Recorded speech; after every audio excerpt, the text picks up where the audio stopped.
This is Caffeinate Your Career, a series where I get to ask experts all the questions you want to know. I'm your host, Alicia Josie, and today I'm talking with Tess Mangum. She owns Sonic Pie Productions. She gets to work on amazing events with the best musicians, and she's going to share all of her experience with us. So glad you could join us on Caffeinate Your Career, so thanks for coming by. Thank you. So we're just going to get started with the rapid fire icebreaker questions. So the first one is, who would be your top 3 in your dream festival lineup? I've got unlimited budget. Mm-hmm. Whoever. Dead or dream. alive? Dead or alive, sure. Ooh. Sly and the Family Stone. Hiatus Coyote. And I want to do like something like a wild card booking. Joni Mitchell. Okay, cool. And if you could live anywhere in the world, where would it be?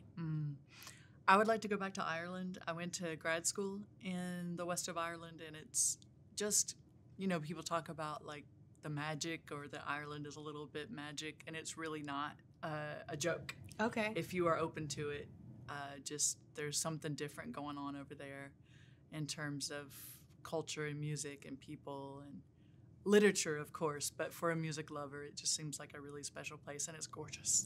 So cool. Yeah, my family's from Ireland. Well, half of my family is, and they've been talking about going on a trip there, so You've got to go. I need to get in on that. They won't let you leave. Yeah. They'll be like, no, you stay here with us. Yeah.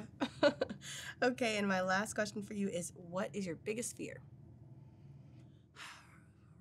These days, I fear that the beautiful of America, that the ugly of America is going to gobble up the beautiful of America. Yeah. Yeah. We could get into that, but... deep thoughts. Yeah, deep thoughts. So just leave that one there. So now I just kind of want to get everybody up to speed on your background. So can you take us back to the beginning? Like, what were you like as a child, and how does that relate to what you do now? So I grew up in rural North Carolina, a really small town. We didn't even have a Food Lion. It was like one stoplight.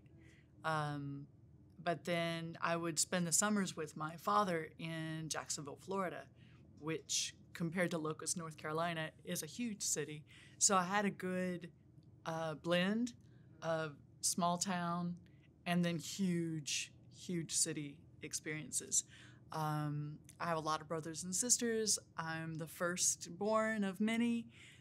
So I think, I like to help out with my brothers and sisters and help my parents. I also love to listen to their record collection and make like mixtapes off of their records. What else? I was always really curious. Like if there was a new kid in school, I always wanted, to offer a seat at lunch or to ask them where are they from or hi, what's your name? I was always a curious person and just wanted to see where somebody's coming from. So I was that person, just kind of like the hi, how are you person. You welcome people. So was music big in your family then? You talked about records a little bit. Yeah. My father is a musician. My grandmother was a musician. My father started out, as a kind of a, high school rock and roll band guy and did the folk singer-songwriter thing in the 70s, and then got bit by the Western swing bug. So basically like jazz and country put together, formed his own Western swing band, remodeled a vintage tour bus with his fantastic teal leather seats. I wish we still had that bus. I wish the bus was mine. I wish the bus was a stage, like at Boxyard. Yeah, like fold down. And my little brother built and operates a recording studio in Athens, Georgia. So starting with even my grandmother's father, who was a fiddle player. So it goes back at least 4 generations. I think my dad and my grandmother were definitely performers and on the stage, where my brother and I are the behind the scenes people, making the magic happen. Yeah, so those music roots run deep. Oh, yeah. Yeah. Generations. And, I think my grandma could make more money, playing guitar and singing than she could picking cotton. Yeah. And her brothers and sisters were all a band together that would play like barn dances and stuff like that. So we're talking in the 30s, like during the Depression, and you could make more money picking guitar than cotton. Wow. Which a lot of people, I think, you hear the story a lot. It's like, I think even Tina Turner has said, I don't ever want to pick a piece of cotton again, ever in my life. Wow. So it was a good alternative. Yeah. So how did Sonic Pie Productions start? This week is Sonic Pie Productions' 9th business birthday. Wow, congratulations. 9 years old. That's so exciting. Pretty good haul, especially like for the ups and downs that the pandemic has brought and is still bringing. So 9 years is great. I founded Sonic Pie Productions because I got laid off with no notice from a job that I had been working at for 10 years. Holy cow. Yeah. So 2 months later, I literally, with a stamp and an envelope, mailed in to the Secretary of State the application. It's really very simple to incorporate, LLC. I had done some research about which way to go in terms of that, and literally wrote the application with a pen and put it in an envelope and mailed it to Raleigh. And a couple of weeks later, you get your certification. So, and that was 9 years ago. And funny enough, karma has a sense of humor because just last week I started a new contract, and it's the same organization that I'd gotten laid off from. Wow. And they asked me to come back and book a dozen shows from spring through the end of the year. Wow, that kind of came full circle. I know, there, yeah. I know. Somebody said that on LinkedIn. They were like, I like the full circle aspect of this. Yeah. And so I thought it was very sweet that she remembered. It's really cool. So can you share with the viewers what services your company offers? Sure. So if you are, it depends, what kind of goal you have. A lot of people want...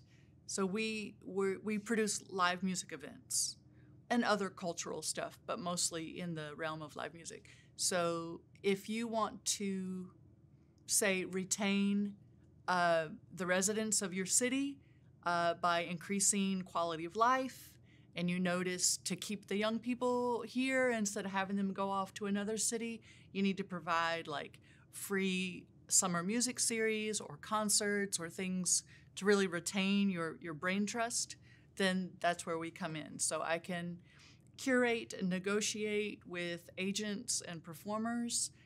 First of all, listening to what your needs are, who you're, what you're after, and give people mostly what they need, with just a pinch of what they had no idea they needed yet. So we do curation, talent buying, whatever you want to call it, and also the production aspect. So once the performers are contracted and the fees are negotiated, who, what, when, where, how, why, we have a crew of engineers and stage managers, sound systems, staging, lighting, all the things to do mostly outdoor work, but also indoor work. Yeah. So whenever you're negotiating, are you like a liaison between the organization or the company who wants to book the music acts and the actual talent? Are you negotiating more for one of the parties? It would be, I can get a better price because I have relationships with agents or with the artists, and they have a history, like they know, she's going to call us back again, whereas if someone calls out of the blue, they're not going to really have the context or the relationship, and therefore the price tag is usually a lot higher. Yeah. And can you just share like a few of the projects that you guys are on? Like people, if they're local to the Triangle, they might know something that you've worked on. Yeah. So there is a outdoor concert series in downtown Durham at Durham Central Park, which is a 5-acre nonprofit park smack dab in the heart of the city. So we do something called Playlist Concert Series. And there is where you can go and see like 4 generations of people gathering on a Friday night, from the babies that are twirling around and pulling their sundresses up over their heads to, I remember one year there was a lady in the front row who was like 104 years old. Oh. And she was ready. She had her hat on. Wow. She was in the front row. She was on time. She was ready. Wow. I'm like, goals. I want to be the lady in the black and white hat, ready for some music. So headliners have included Valerie June, Van Hunt, Rebirth Brass Band out of New Orleans, Too Many Zoos. So it's very eclectic, and I feel like that reflects the diversity of the Triangle, because one night you might get, a brass band, and the next night you might get a funk band or Americana, singer-songwriter, that type of thing. So we've got that going on again this year. We also curate multiple days at Boxyard RTP, whether it be like the lunchtime series. It's open to the public as well. You don't just have to be an RTP person to go to Boxyard. Anybody can come. There's also a barkyard. There's a dog park right beside Boxyard. So like if you're just, wanting to grab a coffee and get your dog out there, people from the civilians are totally welcome. And then on Saturdays, we do a DJ thing called Saturdays, D-A-Z-E. And Fridays are jam sessions that are led by a multi-instrumentalist. You can sign up on a clipboard to have your time and just throw your song out there. But there's also people backing you up. So basically, you've got backline and you've got a band behind you if you need it.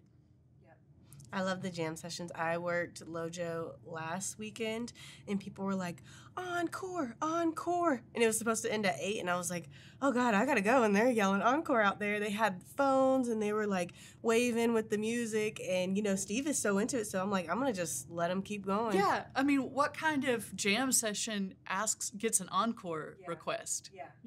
It's really fun. So whenever you were talking about some of the places that you're curating these music events at, I noticed you worked at some of those places. So I know you're doing something with like the Arts Center and then Durham Central Park, and you worked there previously, right? Yeah. Okay. I in addition to the Sonic Pie production side of things, I was also working for the nonprofit Durham Central Park part-time, doing social media, helping with grant writing, updating their website, basically anything it took, because it's a very, very, very small staff with very, very lofty dreams of, enlivening Durham and making it accessible for everybody. And then, the Arts Center is the place that I used to work for 10 years before I became my own boss, but now I'm back with them on a contract basis, which is really sweet. Yeah. Are there any other positions or roles that you had throughout your career that you wanted to talk about that really prepared you in the work that you're doing with Sonic Pie? I mean, I think there's nothing like your first job out of college, because you're worried, especially if you choose a creative field. You're not a coder or a programmer or something like that. So whether you're a photographer or you want to go into, music production or fashion design, something where you're not guaranteed anything straight out of college. I was happy. I worked for an indie record label out of Durham. It was a world music label, so they would release music from Spain and Estonia and all this, all kinds of stuff. Yeah. Unfortunately, after about 3 years, it did go out of business, but I think that just felt good. I remember one of the albums that they released was a compilation of Roma music, gypsy music, and part of my job, was publicity, and I got that record reviewed in People magazine.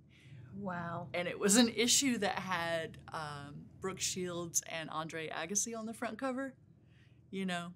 So I just remember, you're scrapping for, you're competing against the major labels for media attention, and it was just a big deal to be in People magazine. Wow. To get an album reviewed in People magazine. That's really cool. And then the last thing I want to talk about in terms of your background is the American Roots series. Can you talk about what that was? That was at the Art Center and in Carborough, which is a 350-seat venue, a very intimate venue, where you can actually still see performers' facial expressions and hands. I know a lot of these large venues, you'll find yourself, watching a huge screen just to be able to see what chords someone is playing, or even worse, perhaps filming it through your phone.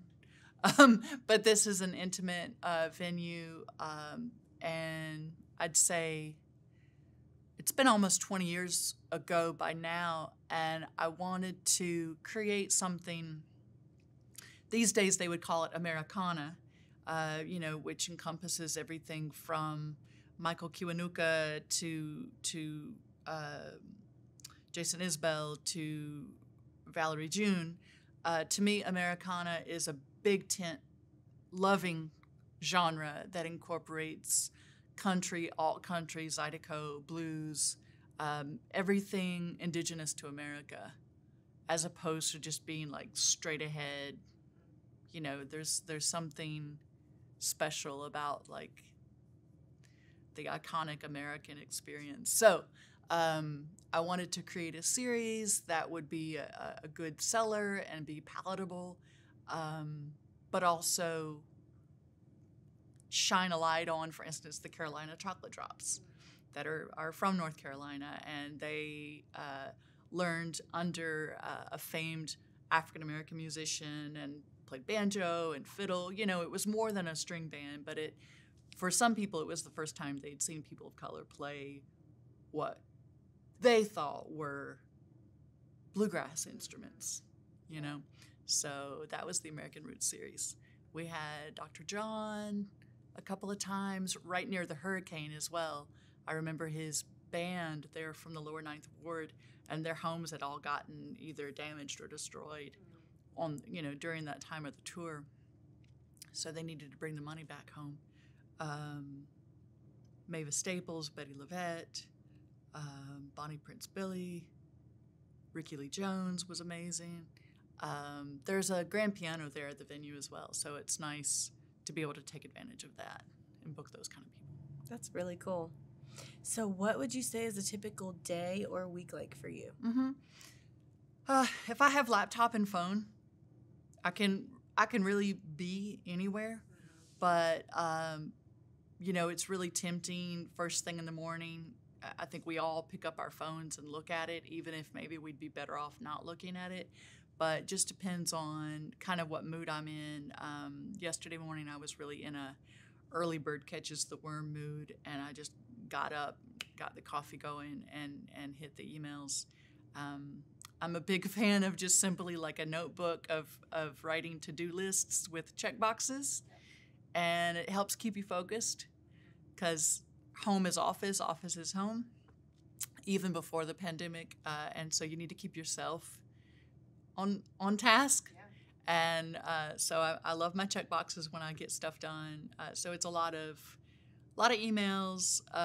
Of course, you have to make time for social media and hype the hype. You have to preview what's coming down the road. It's about announcing shows. It's about also pick up the phone, answer it.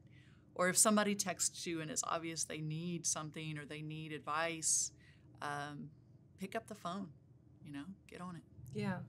So in your week or your day, like how often would you say that you are like talking to potential new clients, talking with talent, trying to book new talent? Like what are those main tasks that you do? It depends on what time of the year it is, because to us, high season is more like April to November.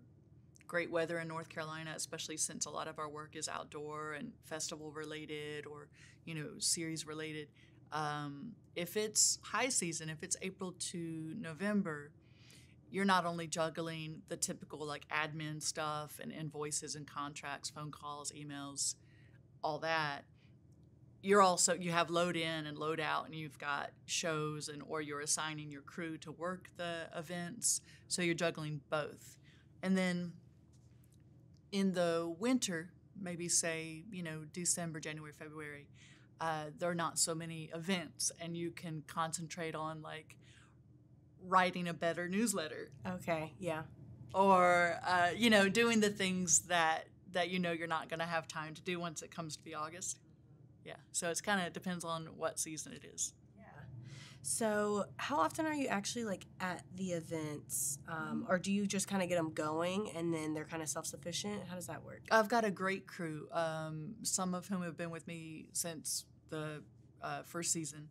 And so there are some things where I know that I need to be there. And then some things I know my people have got it. And that's something, as like an entrepreneur, you have to get to the point where the quality control that you don't have to step on, you don't have to step on site for everybody to like shape up. Like they're already doing what they're supposed to be doing. And you have to get to the point where you let go and trust that your people, your great, that's like such an asset, is like your family, your work family. Yeah. So sometimes I need to be there. Sometimes I have a specific assignment that I need to accomplish there. And then sometimes we've got two things going on in two cities at the same time. So I can't clone myself. Yeah. And then sometimes I need to be a mama. That's a thing. I've got kids, and you got to do that too. Got to balance it all, yeah. Yeah. So whenever you are actually physically there at an event, what kind of hard decisions do you have to make? Mother Nature. You have to know when to hold them, know when to fold them in terms of weather. Dark Sky is my favorite weather app. I know we all have our favorite one. It has done me right so many times for so many years, because placement in terms of where PA and staging is set up can depend on what the weather is looking like. Yeah. So the tough decisions, I say, would definitely be regarding the weather. Also, obviously, safety-wise, if something lightning, if a storm comes in, you can keep going to a certain extent, but then when lightning comes into the game, then everything has to be unplugged, announcements have to be made. Yeah. Everybody hunkers down, you tarp the speakers and monitors and gear, and make your announcement to your patrons, your audience, that we're gonna hold tight for a while and hopefully finish the show and crank back up. So tough decisions revolving weather and safety. Not so much in terms of artists. No, can't really think of a tough decision there, because you've got a run of show and people know what time they're going on and also what time they have to stop. Yeah, the weather piece is big, because that was like, I guess, probably one of the biggest lessons that I learned, like starting my first job out of college. This is my first job out of college. I was working one of our events, and I was like, yeah, the weather looks fine. Like, I didn't check it. I just looked up and I was like, it looks fine. And one of the vendors came up to me and they were like, hey, the radar's looking a little questionable. And I was like, okay, like, I'm going to look at it in 1 second. It came down like a monsoon. I literally was like soaking wet, and I was like, I think we're going to cancel, guys.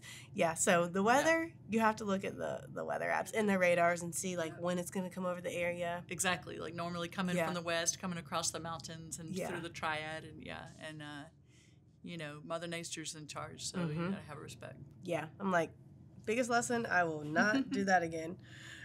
So my next question for you is, what is the process like of finding talent and then actually like promoting that talent to potential customers? The finding is everything. It's like archaeology combined with the game telephone. Like when you start with one phrase at the start of the line and then you whisper it to each person, and by the end of the line it's a completely different phrase. But like by telephone, I guess I mean word of mouth. So you're talking with your friends, you're listening to your friends. I talk with my dad, being a musician, and my brother.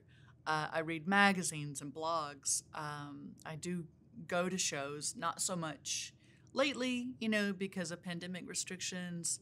I love watching music documentaries, talking with friends, just basically it's all I think about. So even if I come home in the evening after a gig, you're kind of jacked up anyway. And what do? I sit there and watch something about music, so, but it is a good way to learn. So I'd say, NPR Tiny Desk concerts, of course, are fantastic. Gosh. Those are so good. Yep. And though I'm mad at Spotify lately, Spotify did do a great job of leading you down a path of, if you like so-and-so, it would lead you down to, to something else. And so I would enjoy that. Yeah. So how would you say that your job affects your lifestyle? I have to make sure that keep stress at bay. So for every ounce of prevention, like on the front end in terms of preparation, for every ounce you can put in on the front end, you're going to protect your sanity on the back end, and also your sleep habits, and then also just protect or ensure the success of the event. So lifestyle, I'd say I see that I want to keep stress at bay. I want to be able to sleep. That, losing sleep and insomnia can just mess up your whole groove. And then, like I mentioned before, I have 2 boys, 10 and 13. So, they're always wanting to show me something, show me a TikTok, and what was it? The 10-year-old likes Tribe Called Quest now, and once, was wanting to talk with me about Tribe, and, I was like, oh my gosh, I can't believe my 10-year-old likes Tribe Called Quest. I know. So your lifestyle is your juggling, you're a sister, a daughter, a mother, a person, a friend, and you're also like running this business. Mm-hmm. So do you have to spend a lot of weekends doing work? I feel like that is a trick to keeping the stress away, is when you can, to knock out stuff. And then if it's a gig, sometimes I do need to put on the mama hat. Sometimes I take them with me. There's nothing wrong with, your kids got to know how they get fed. Right. How do they think the lights turn on in the house? Yeah. Music pays the bills. Mm-hmm. Kumbaya. Yeah. So, sometimes take them with me, and then, kind of show them the ropes and put them to work a little bit, just so that they can see, like, what it really is. And they think it's cool. Yeah. It is. Yeah, and it'll give them that appreciation for, like you said, the necessities that you're providing for them. So, so what challenges do you often face? Back in the day, there were certain touring acts that, well, one in particular, that literally refused to load in because the volunteer loaders that you have to supply on your end, to help load in the gear from the parking lot to the stage, the loaders were women, and these guys refused to start load in. Wow. They thought they were going to hurt themselves or hurt their gear. They didn't see that there was a job to do, and they were ready and strong, and I have to go in and kind of be the go-between. Hey guys, we've got curtain in 2 hours, 3 hours, whatever it was. Yeah. So that challenge goes into the realm of stereotype. One challenge I love is just reflecting the beautiful diversity of humans on stage. That, you see some festival posters, and if you take away all of one demographic, there's literally only 2 people left in the billing. So, and I know you see this changing. We all see this changing, thankfully. But, 40 years ago, women were not allowed into business school. Women were not allowed to have their own credit card in their name. Yeah. So these kind of things do affect who we see on stage and who are the deciders, who has the seat at the table. So that's a challenge, is to get that beautiful diversity. But I love the challenge. Yeah. Otherwise, it would be super boring. I love that. Is there anything else that you'd say that you love the most about what you do? I love getting to work with all kinds of people. I guess it goes back to the little girl that was curious about, like, hi, where are you from? Yeah. So I love not having to stick within one genre or even one venue, because it can be a new place, a new challenge every day, or a new weather situation every day. And so I'm like your friend that'll drive you crazy, because one minute I'll be listening to Eric Satie, and the next minute Bob Wills, and the next minute,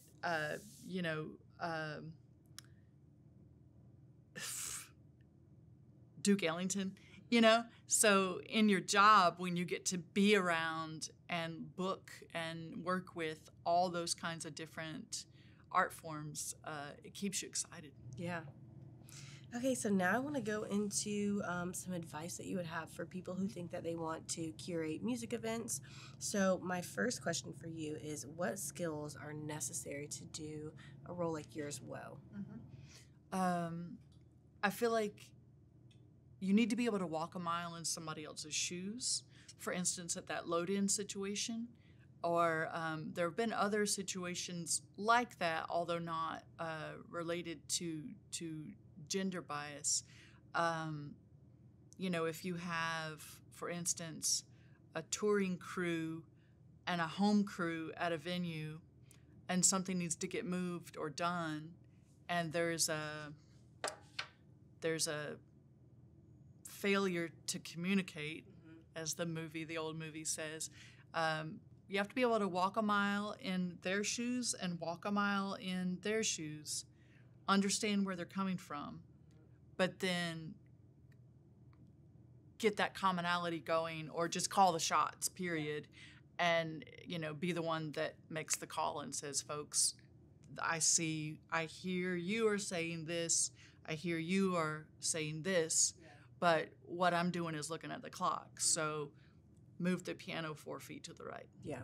You have to keep that vision and the schedule, be the mediator, but also lead in the times wherever you need to lead. But then listen and say, I hear you and I hear you. It's almost like therapy techniques or something, where you hear someone say, I think what I hear you saying is. Yeah, you're pretty back. So you have to be able to walk a mile in someone else's shoes, to understand where they're coming from, whether it be the bus driver or the star vocalist or the technicians or the janitor. Understand where everybody's coming from in terms of what you're trying to pull off that day. Other things that you need to be able to do well. Contract negotiation is really important. You come in too low with an offer, and you're never going to get a call back because it's disrespectful. But if you just agree blindly to the first dollar figure that's thrown out without really analyzing the situation, you're probably overpaying and really not stretching your client's budget the way it could be stretched. Do you remember whenever you first started out with contract negotiation, how you learned that happy medium point, or the best rates? A lot of research. So for the most part, a booking agent is going to be able to share with you past numbers in your market. So they'll be able to say, oh, so-and-so sold, 749 tickets at 20 apiece back in 2019. And, you can start to build that quilt of whether this is a good decision or not. But then you need to ask, well, were they the headliner? Yeah. Or no wonder there were so many people there. So and so was on the bill. You know, you're like, yeah, there's other aspects that went into it that brought the price up. Yeah, that makes sense. So would you say that a college degree is required? Like, what have you seen with people in the industry?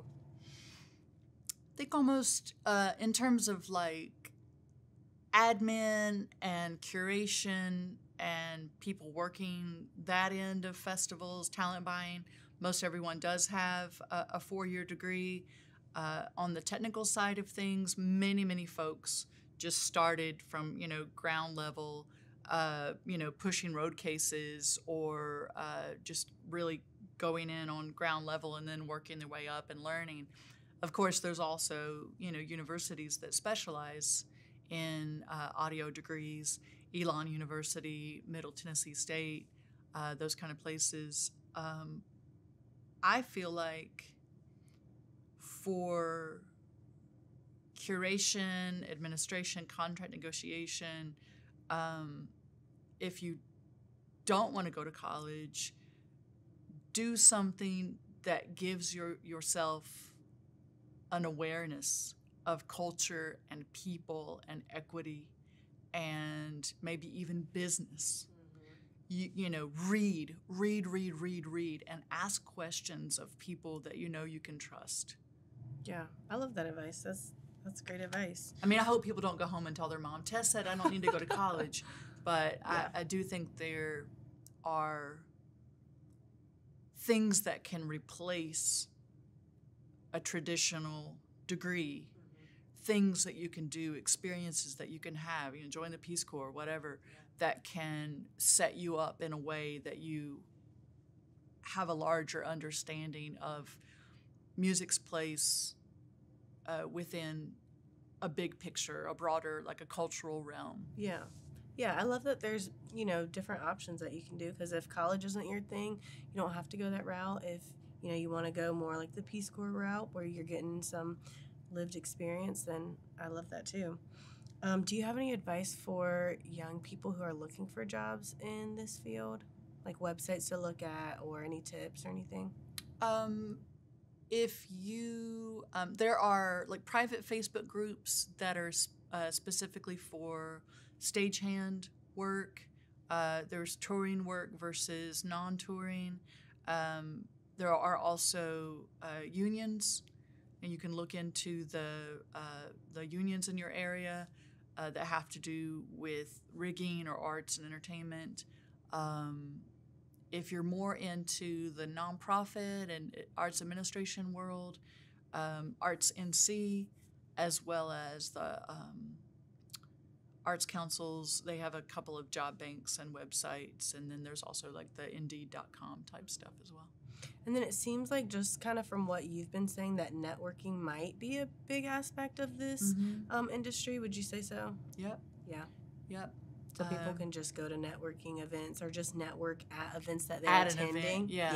Yeah. And it might take a while for you to prove your seriousness, because we get hit up with that kind of stuff all the time. But then if you're respectful and persistent, like take no for an answer if it is a no, but if you're respectful and actually the first intern I ever had, who I adore, he was quite persistent. I think we met at NC State. I was speaking in front of a music or music business class, and he was just a kid in the class, and raised his hand, and then actually he followed up a couple of times, and when the time came, I was able to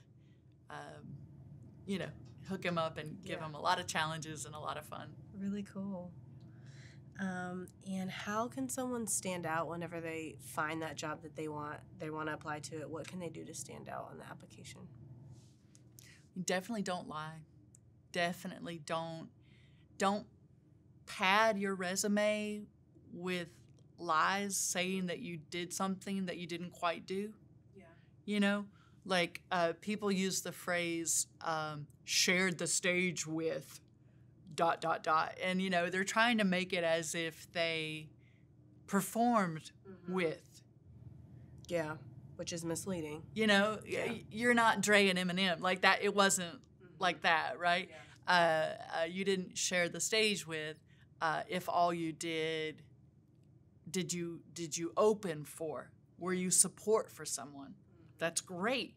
There are people that would kill for that slot, but don't twist it into shared the stage with when you should just say support or opener.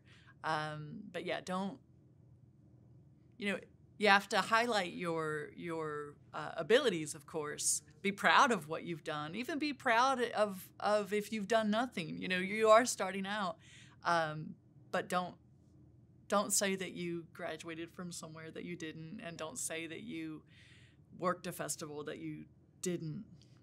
Yeah, because then it's going to be really awkward if you go on the interview and that person knows someone who did the festival, and they're like, oh, you know Tess? And they're like, yeah, Tess. Yeah, I know Tess. But, like, literally whatever you put on your resume, once you get into an interview, they're going to ask you about it, and they're going to ask you to expand. If you just give, like, one short sentence about it, they're definitely going to find out. So that's not a good route to go. So now I just want to leave the audience with 3 final suggestions from you. So the first one is something for them to read or watch. Okay. You know how I said I love music documentaries? I love learning about, Scott Joplin and ragtime, and it can just take you to an era of music that you did not live through. Summer of Soul is a documentary from last year. And it's a music festival in Harlem in 1969. And, when you think about New York, 1969, the state of New York, everybody thinks Woodstock, Woodstock, Woodstock. This festival,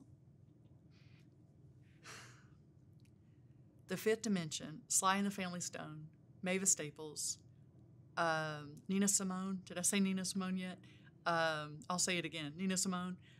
Just the Stevie Wonder. The lineup was nuts. Wow. And I think Black Panthers were security. Everything went great. You never hear about this, not until recently. And one thing that I found really, really inspirational is the promoter had spent most of the budget, obviously, on the talent, because it just kept hitting and kept coming and kept coming. And so there wasn't much left for lighting. So they just set up the stage to face the west and then used that natural light. Wow. Isn't that wonderful? Yeah, it's genius. Isn't that genius? I mean, that just solidified, why I do what I do in the world. Yeah. I'm like, they faced the stage westward so they could, like pull this off for the people. That's really cool.